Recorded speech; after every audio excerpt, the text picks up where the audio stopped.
Welcome back. Break پہ جانے سے پہلے بیگم عابدہ حسین نے کہا کہ لوگ اس کا فیصلہ کریں گے کہ شہر جانا میں عباس صفا کون ہے. صدیق الفاروق صاحب، ماروی میمن صاحبہ کی جو ڈرافٹ رپورٹ ہے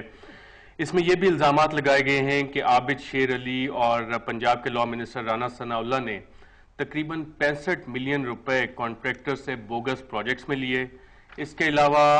216 ولیج گاؤں کے لوگوں نے یہ الزام لگایا ہے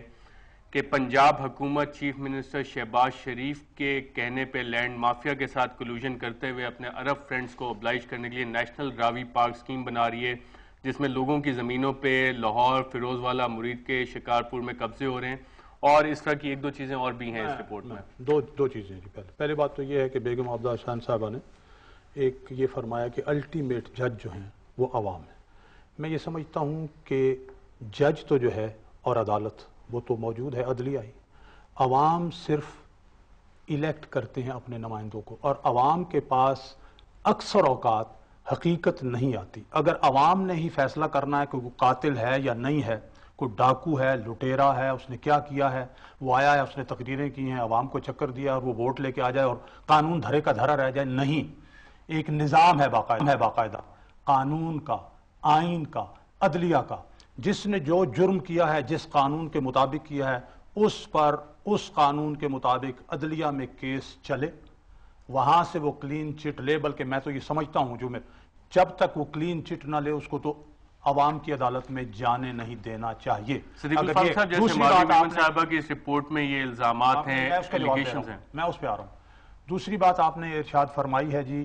کہ 65 ملین روپیز رانا ثناء اللہ اور عابد شیر علی، یہ بھی انہوں نے فرمایا کہ یہ اخبارات میں چھپا ہے. رانا ثناء اللہ صاحب پر جو ان کے 5 مرلے کے پلازے کے حوالے سے الزامات آئے،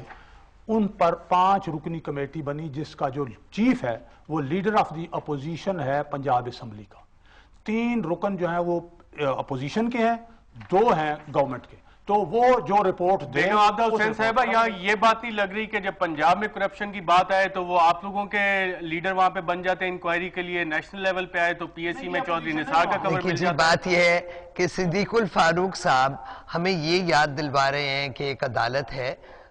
ہے، عدالتیں نوٹس بھی لے رہی ہیں، عدالتیں جو ہے وہ سو موٹو ایکشن بھی کر رہی ہیں، اور انہوں نے بہت سے ایشوز کو اپنے نگرانی میں لیا ہے جو کہ پبلک کے انٹرسٹ کے دفاع کے حوالے سے. البتہ صدیق الفاروق صاحب ایک بات ابھی کرنے والے تھے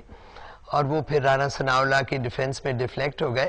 وہ یہ تھی، اور میں ان سے اتفاق کرتی ہوں، کہ یہ article 62D of the constitution جو ہے اس کو قابل عمل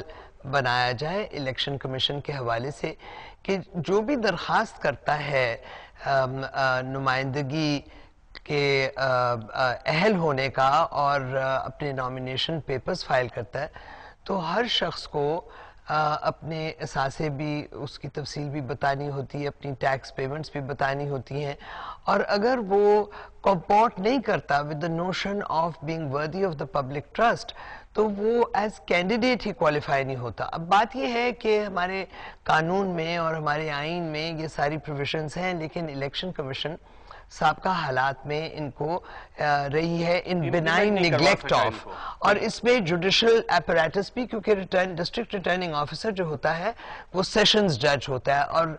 ریٹرننگ آفیسرز ایڈیشنل سیشنز ججز ہوتے ہیں، اور وہ اسکروٹنی آف پیپرز جب ہوتی ہے، جانچ پڑتال ہوتی ہے، تو وہ ایک پروسیس ہے جو کہ آئین میں بھی دیا ہوا ہے، لاز بھی موجود ہے، لیکن ایڈمنسٹریٹو اور ایگزیکٹو جو ہے اس پہ بھی سوالات اٹھتے ہیں کہ وہ کیوں نہیں کر سکتے. ماروی میمن صاحبہ، آپ نے جو رپورٹ کی ایک ایشو کی ہے، اس میں جو زیادہ تر کیسز میرے سامنے آ رہے ہیں، اگر آپ دیکھیں تو پولیٹیشنز کے نام کافی کم ہیں، اور about 90% اگر میں کہوں کہ کرپشن جو ہے ڈیفرنٹ اور لوگوں نے کی ہوئی ہے، اور پرسپشن پولیٹیشین کی زیادہ لگ رہی ہے. I think اس کو اگر دیکھا جائے آپ پاکستان سٹیل مل اٹھا لیں تو اس کو پی آئی اے اٹھا لیں، اس کو کون چلا رہا ہے، اس کے اوپر جو کرپشن ہو رہی ہے، ظاہری بات ہے جو رولرز ہیں وہی چلا رہے ہیں نا.